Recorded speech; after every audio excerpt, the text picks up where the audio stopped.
Welcome, welcome. It's Mud Dog from the Texas Space Navy bringing you another Star Citizen video.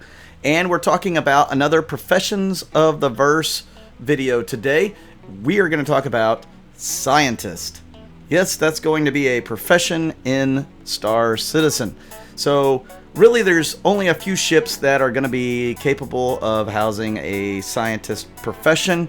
And I would say maybe the Retaliator with its modules, maybe a Drake Caterpillar with its modules, but most definitely the MISC Endeavour. That's what this ship was made for. It was made for anything and everything science related.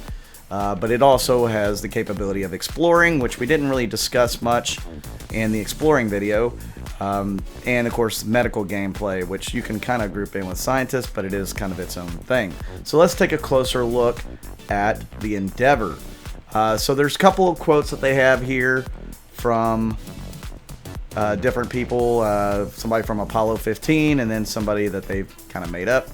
So it says more or less that there's a fundamental truth to our nature: man must explore, and there's ever expanding, ever changing, filled with limitless possibilities. These words not only describe our universe, but also our knowledge and understanding of it. So they have created this ship to do all sorts of different tasks because it has the capability of attaching all sorts of different modules. And I'll let you read some of these, but they also talk about the 3 stages of the Endeavour itself, not the modules themselves, but the Endeavour itself. It's got 3 different parts to it. Stage 1 is the Explorer. It's the science and exploration part of the vehicle. It's armored. It's also capable of detaching from the body of the ship, so you'll be able to take it out to explore something much closer, maybe even go down to a planet if you need to. Just different tasks for using that. It's got everything pretty much short of a jump drive, and it's designed to do something that's a little riskier than what you'd want to sacrifice the whole ship, or possibly sacrifice the whole ship to go and do. So the Explorer cab can detach, it's armored, it's like its own entity without a jump drive. Stage 2 is the workshop. This is where all the modules will fit. It's designed to have these different pods that take up different sizes, and we'll go into those a little bit further here in a minute. But this is where the meat and potatoes of the ship lies, where all the research is going to be done, where you're going to make your money. Stage 3 is the drive unit, which pretty much is your engines, jump drive, etc. It is capable of keeping the workshop and everything afloat or flying when the cab, the front, the stage part, the Explorer ship is detached. As you can see, it's got some massive capital size engines. Very cool. So let's go down to the modularity part. It's got all sorts of different modules. You can buy these modules separately when they come out, or you can buy them in a group, which we will talk about what those groups mean. There's different classifications for the ship depending on which groups of modules you get together. So we have the biodome. That is the first module listed. It is for farming. Yes, I'm including farmers in the scientist category, because you're going to have to figure out what soil works best for your crop, and how much water, how little water, how much sun or radiation. A lot of little different things that are going to go into that as well, and we will talk about that in the design notes. But you can be a farmer. There's also the telescope array, which will allow you to look out into space a long ways. You'll be able to use it to discover new and interesting things, such as comets, asteroid fields that are high in minerals, derelicts, that sort of thing. Then you have the Super Collider, which will allow you to overcharge or to upgrade components such as thrusters, shield generators, guns, you name it. If your ship has that part, you can upgrade it using the Collider. Then you have the multi-purpose pods, which are the general science pod, the surface equipment and crew pod, the general research pod, and the fuel pod. We can go into those a little bit more in a minute. Obviously, you know, the crew pod's going to give you more crew capability, like a bigger crew. General research is going to be stuff with like microscopes and zero-G experiments, you know, the smaller experiments. General science is going to be more like computer data, you know, taking data that you get from the telescope array and getting more information from it, or maybe a data runner brings you information and you're able to sift through all that. A fuel pod will allow you to go further into space without having to refuel. Then we have the medical bay, which I kind of went over with you on the medical gameplay or profession. This is going to be a 3-story hospital. So it's going to be quite big. It's going to have everything, including operating rooms, recovery rooms, everything you need to fix any injury in the verse. Usually you're going to pair this with a landing bay, which is the next thing down there.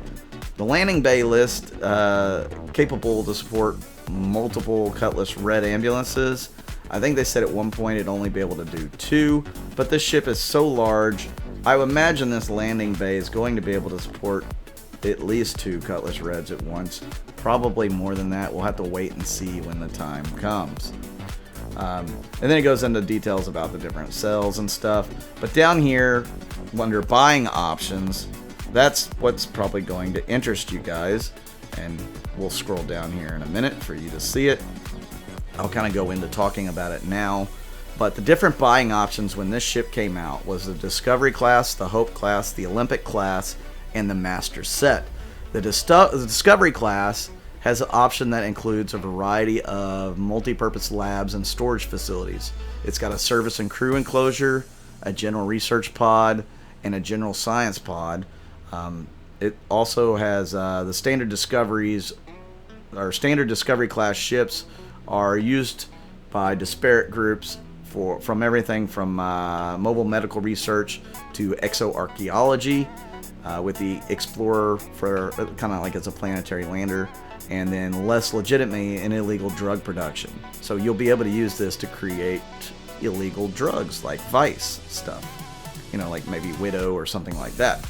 Then you have the Hope class, which is the hospital version. It was dubbed that by the UEE, and it's also designed to support, you know, troops in a theater of battle. So if they go down, you can bring them back to the Hope class Endeavour, fix them up in the medical bay, and if they need to call a ship, it'll have that functionality. We'll get into that a little bit later as well. Then you have the Olympic class, which is constructed primarily for the pursuit of agricultural science. So this is your farmer one, the biodomes. It comes with 2 sets of biodomes for a total of 4 that you'll be able to set up for whatever stuff you want to make. I do believe this will also be used for doing some sort of drug work for you outlaws out there. You know, you can have your space weed. Then there's the Master set, which comes with everything. The Master set will have every module that they set up for the Endeavour, so it could be useful for switching out.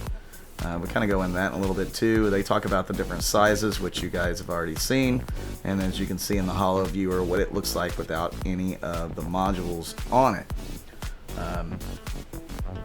So I want to kind of go into what the modules are going to be capable of doing, and there is a design note catalog page for that, and it goes into a little bit more detail on it. The MISC Endeavour is one of the most unique ships in Star Citizen, and it's the ultimate embodiment of the game's guiding philosophy to allow players the freedom to choose whatever path they want to go down. Its signature feature is going to be the module architecture, and it's got an unprecedented level of customization, so that you can use this ship to do a variety of different roles.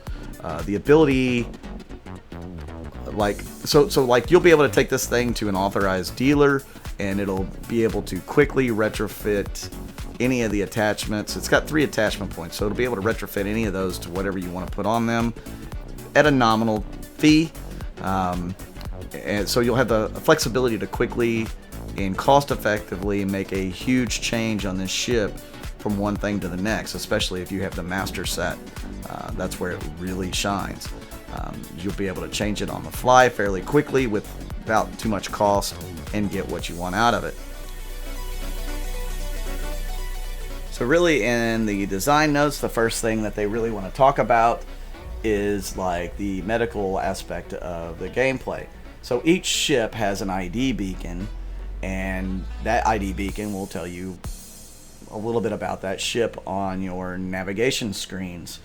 And let's say a player's ship is burning up and they eject, they can activate a personal ID beacon that will show where they're at, and they can designate how much they're willing to pay for rescue, so another player with a ship can come and retrieve them, such as a Cutlass Red or one of the Apollos, something along those lines.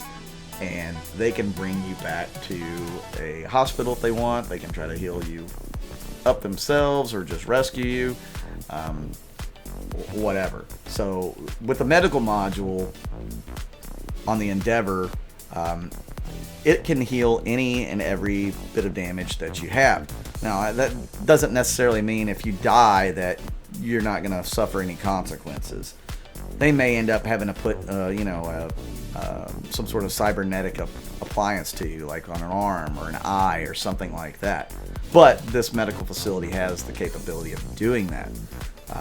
So you'll have the option of respawning at any landing zone that's equipped with a hospital for a minimal charge, or if you want to get in the action a little quicker and there's an Endeavour nearby, you can spawn on the Endeavour hospital. They can fix you up, and they can send out that you can spawn a ship more or less at a price, and you can get back into the action a lot quicker. This is definitely going to be great whenever you're going into any kind of a combat role, a frontline combat ship, something. If you're on the ground and there's an Endeavour in orbit, it'd be fantastic. If you go down, you can just spawn on the Endeavour, take another ship down, and get back in the action. I know my org's going to have at least one of these, probably multiples, and it's going to come into play quite frequently, I believe. Though, if you have a capital ship, you'll also have a med bay in there. I don't know what the respawn mechanics will be for that. It may not allow that. You may have to have an Endeavour nearby, or you're respawning at the closest landing site. So, something to keep in mind. Hopefully we'll know more about that in the future. Then you have the organics module, and this is where you're going to do your farming. Like I said, you'll have to choose the correct soil, fertilizer, what kind of seeds for plants that you want to grow, and how much water. Then you'll have to decide how much radiation, temperature. You'll have to control every aspect of growing the crop. Pretty intense for this type of game to have this kind of gameplay in it, but there's a possibility that whatever it is that you grow may lead to bigger or better discoveries. Maybe you grow something for the medical field that cures some disease that was previously thought uncurable. Maybe you grow something that can become widespread food, a miracle crop that can feed an entire planet. And you can sell that information and some of your plants to the highest bidder and make money from that. So there's going to be ways to make money from the organics module. Then you have the discovery module, which this is for those aspiring astronomers out there. You'll have that huge 16-meter telescope, and it's going to be mounted on a rotatable base that's capable of scanning all sorts of space around you with infrared, visible, and gamma spectrum. So you'll also have dual injection ports for an array of long-range probes.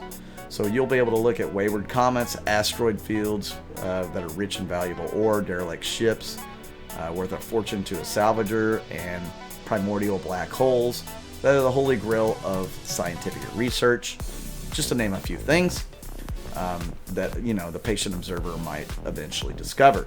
So you'll be able to sell a lot of this information to whoever passed by, or just the highest bidder. Like if there's a derelict javelin and you find it but you can't really do much with it, you want to sell that information to somebody that can, who will pay a fortune for it. That's just supply and demand, capitalism at its greatest right there. So you'll have to work the telescope to discover these things.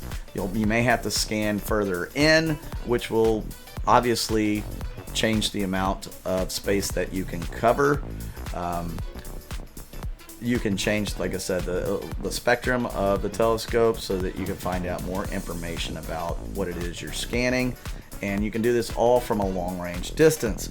So instead of having to have a carrot to go close range to see these objects, to identify them, find out what they are, you can do it from the comfort of millions of kilometers away in your Endeavour. Pretty cool if you ask me. So the additional modules of the future, they'll have the super collider module, which will allow you to supercharge all your core components, or people will come to you to pay for the supercharging of their components or the upgrading of their components. You may become the best upgrade person in the verse, and you can charge a premium to upgrade those components using the super collider. They also have like the fuel pod, which will allow you to go much further into deep space without having to worry about refueling the crew module, so you can have more crew, which could be handy depending on what your other modules are or what your purpose is. If it's just exploration, maybe you want more of a crew to stay with the main ship while the explorer goes down, or maybe you have the crew module and the landing bay, so some of those people can be like an away team. I don't know. You've got all sorts of different capability in this ship to change whatever you want. So it's a pretty awesome little category profession, being a scientist. Lots of possibility to make money. So if you guys like this video, hit that like button, hit that subscribe button, hit that little notification bell to let you know when I do more of these. And guys, I look forward to this live stream coming up on March 7th. Make sure you subscribe by March 6th so you can enter the giveaway. I'm Mud Dog with the Texas Space Navy, and I'll see you guys out in the verse.